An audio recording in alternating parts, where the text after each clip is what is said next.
Have you ever replayed a conversation over and over in your head, wondering if you said the wrong thing? Or spent so much time analyzing a decision that you ended up making none at all?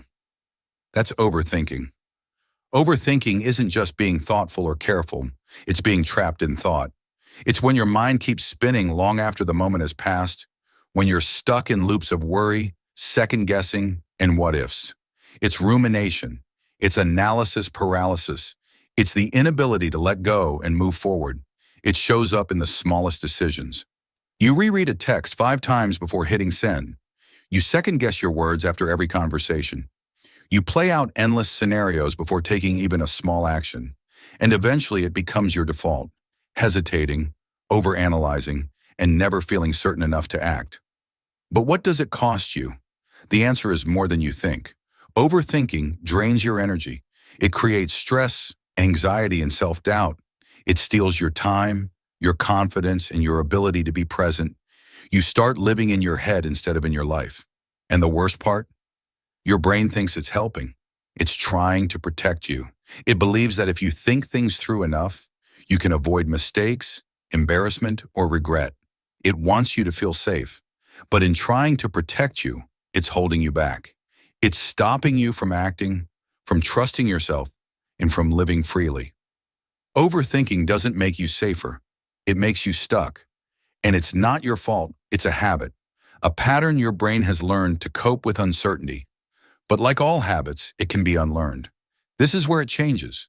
This audiobook is here to help you break the cycle, to understand your mind, take back control, and finally step out of the overthinking trap. Why do we overthink? It's not just something that happens at random. Overthinking has roots, deep ones. And to truly stop it, we need to understand where it comes from.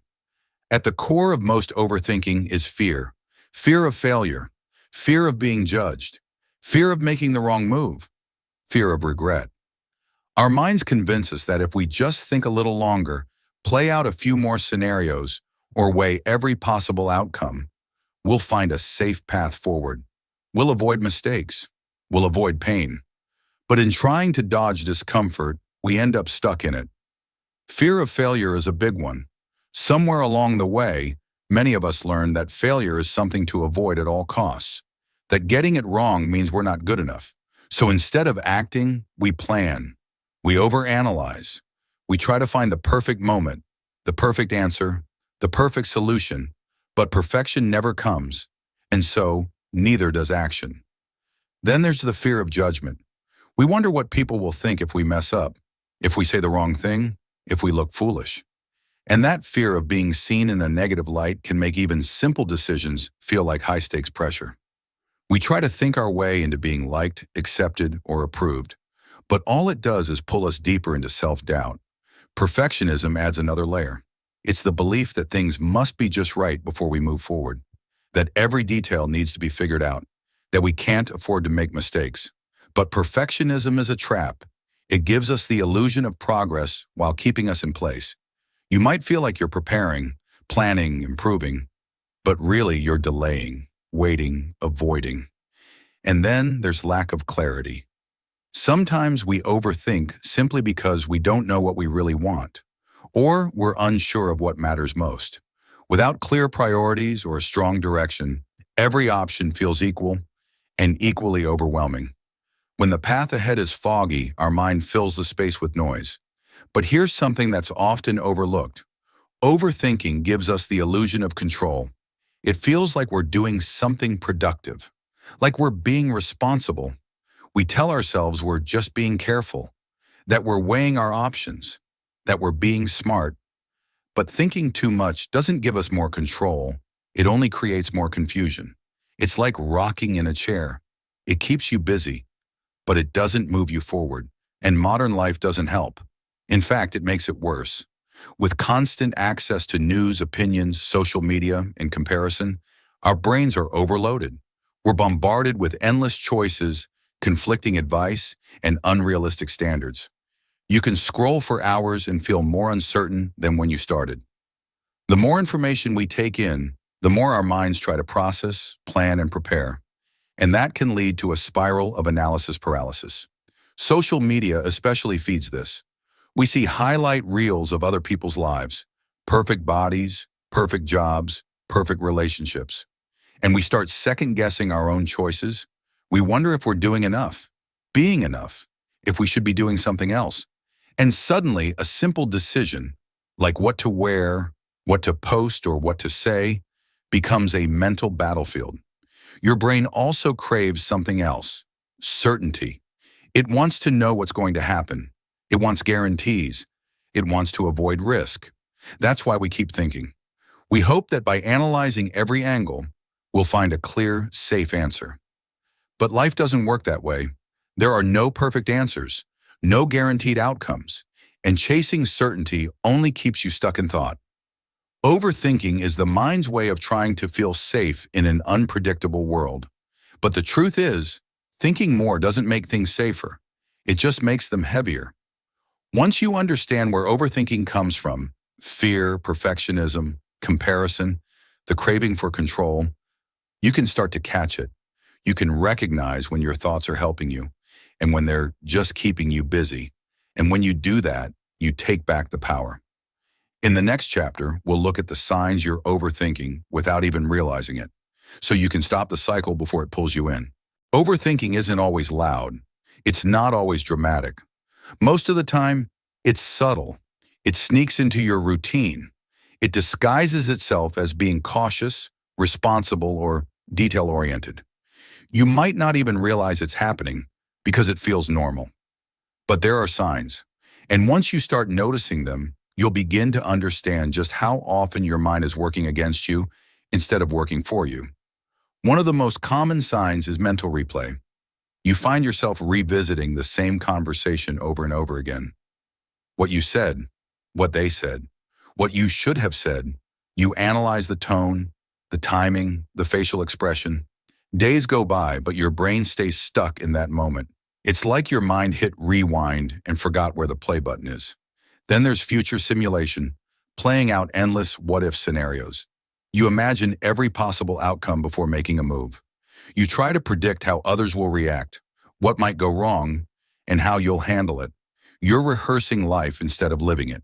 And instead of giving you clarity, it only feeds your anxiety.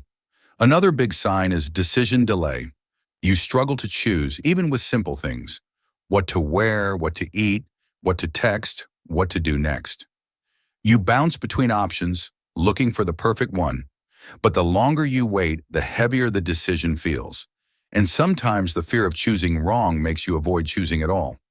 You might also find yourself constantly seeking reassurance, asking others what they think, double-checking your decisions, looking for validation before you act. It's not always obvious. You might call it on getting feedback or just making sure. But deep down, it's overthinking, feeding your self-doubt. You're outsourcing your confidence. And then come the physical symptoms, a tightness in your chest, tension in your neck and shoulders, that drained, foggy feeling in your head, fatigue, irritability, even headaches. Your body is carrying the weight of your thoughts, and it's trying to tell you this isn't sustainable. When your mind never rests, your body pays the price. And when you're constantly thinking about the past or obsessing over the future, you're rarely present in the now. You miss what's in front of you. You lose the joy of simplicity, the peace of stillness, and the freedom of trusting yourself. Recognizing these signs is powerful.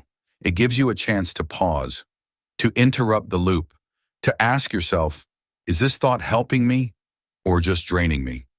Because once you can catch overthinking in action, you can choose to step out of it. In the next chapter, we'll explore how to actually do that, how to break the loop and start thinking less, so you can start living more. Now that you know what overthinking looks like and where it comes from, the question becomes, how do you stop it? The truth is, you may not be able to completely silence every thought. And that's okay. The goal isn't to have a perfectly quiet mind. The goal is to break the loop, to interrupt the pattern, to choose action over rumination. One of the simplest and most powerful ways to break the cycle is through mindfulness. That doesn't mean you have to meditate for an hour a day. Mindfulness is just the practice of noticing your thoughts without getting pulled into them. It's stepping back and saying, I see that thought, but I don't have to follow it. You can do this with a technique called naming your thoughts. The next time your brain starts spinning, try labeling what's happening. Say to yourself, this is worry, or this is doubt, or this is fear of failure. Giving the thought a name creates distance. It reminds you that you are not your thoughts. You are the observer of them. Another method is grounding. One of the best tools for this is the 5-4-3-2-1 technique. Name 5 things you can see, 4 you can touch, 3 you can hear, 2 you can smell, and 1 you can taste. It may sound simple, but it pulls you out of your head and back into the present moment. And that shift back into the now can interrupt even the strongest mental loops. You can also try time boxing your decisions. Give yourself a short, specific window to make a choice. Maybe 5 minutes, maybe 10. And once that time is up, act. Don't let your brain drag it out for hours or days. Overthinking loves open-ended decisions, so close the loop. Choose, move forward, and adjust if needed. This leads to an important mindset shift. Do, don't dwell. Action is the antidote to overthinking.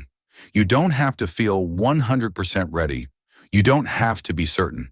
You just have to take one small step, because the longer you wait, the heavier the thought becomes. But when you do something, anything, it cuts through the noise. Another way to break the cycle is through journaling. Writing your thoughts down helps you untangle them. What feels overwhelming in your head often becomes much clearer on paper. It's like giving your mind a release valve. You don't need to write a novel. Just brain dump whatever's circling in your mind. Get it out. Let it go. Breaking the loop isn't about being perfect. It's about being present. It's about catching yourself before your thoughts spiral too far. And every time you interrupt that spiral, you're retraining your brain. You're building a new pattern, one of awareness, clarity, and action. In the next chapter, we'll go deeper into how to build a calmer, clearer mind, not just in the moment, but over time. Once you've learned how to break the loop of overthinking in the moment, the next step is to build a life that naturally supports a calmer, clearer mind. You don't want to just manage overthinking. You want to create an environment where it struggles to survive. The first step is making space, mental space. When your mind is cluttered, your thoughts race. But when there's room, your thinking becomes more focused and intentional. You can create that space through simple practices like meditation, deep breathing, and decluttering. Meditation isn't about emptying your mind. It's about observing your thoughts without judgment. Even just 5 minutes a day can help you become more aware of your mental patterns and build the muscle of focus. Deep breathing, especially when done slowly and intentionally, sends a signal to your nervous system that you're safe. It grounds you, calms you, and clears the fog. Decluttering your environment can have a huge impact too. When your physical space is chaotic, your mental space often follows. Clean up your room, organize your desk, remove the visual noise. A tidy environment leads to a quieter mind. Another key is structure. Creating focused routines throughout your day reduces the number of decisions you have to make, which lowers mental fatigue. This is called decision fatigue. The more choices you make in a day, the more your brain gets worn down, and the harder it becomes to stay clear-headed. That's why people like Steve Jobs wore the same outfit every day. It wasn't about fashion. It was about saving mental energy for what really mattered. You don't have to go that far, but you can design your days with more intention. Plan your mornings. Set time limits for tasks. Keep things simple. Don't underestimate the connection between your physical health and your mental clarity. A tired, sluggish body makes it harder to think clearly. Get enough sleep. Eat foods that fuel your body, not just comfort your cravings. Move your body daily. Even a short walk can shift your mental state. When you feel good physically, your mind becomes a better place to live. And one of the most practical habits you can build is practicing small, fast decisions every day. Choose what to wear without overthinking. Pick a meal quickly. Send the message without rewriting it 5 times. The more you train your brain to decide and move, the less it gets caught in hesitation. Action builds momentum, and momentum clears mental clutter. Calm and clarity aren't just traits you're born with, they're skills. Skills you can build with practice, patience, and consistency. In the final chapter, we'll bring it all together and talk about what it really means to take control of your life, starting with your mind. At the heart of overthinking is hesitation, waiting, worrying, wondering. But the way out, the only way out, is through movement, through action. If you want to take back control of your life, you have to be willing to act, even when it's imperfect, especially when it's imperfect. Because clarity doesn't come before action, it comes from it. You don't need to have everything figured out to take the next step. You just need to decide, act, and keep moving. When you take action, you interrupt the overthinking loop. You create momentum. You start teaching your brain that it's safe to trust, safe to try, safe to move forward without a 10-step plan or a guarantee of success. And yes, sometimes you'll fail. Sometimes you'll get it wrong. But failure isn't the enemy. It's information. It's feedback. It tells you what didn't work, what needs adjusting, and how to grow. Overthinkers treat failure like a threat. Action takers treat it like a teacher. So start shifting the question. Stop asking, what if it goes wrong? And start asking, what now? Because what if keeps you stuck in imagination. What now brings you into reality, into problem solving, into ownership, into motion. You have more power than you think. You don't need to be fearless. You just need to stop waiting for permission to act. And if you're struggling to take that first step, try this. Visualize the version of you who already has what you're trying to build. The version of you who doesn't overthink everything, who trusts their gut, who speaks clearly, walks confidently, and makes decisions without drowning in doubt. What would that version of you do today? What would they stop overanalyzing? What would they start doing? What would they let go of once and for all? See that version of you clearly. Now understand this. They're not some future fantasy. They're a reflection of the decisions you choose to make now. Taking control of your life doesn't mean controlling everything. It means showing up with intention, choosing presence over perfection, action over hesitation, and clarity over chaos. Overthinking might still show up, but you don't have to follow it anymore. You've made it to the end of this audiobook, but this isn't the end. This is the beginning of a new chapter, the one where you stop overthinking, start living, and take back your power.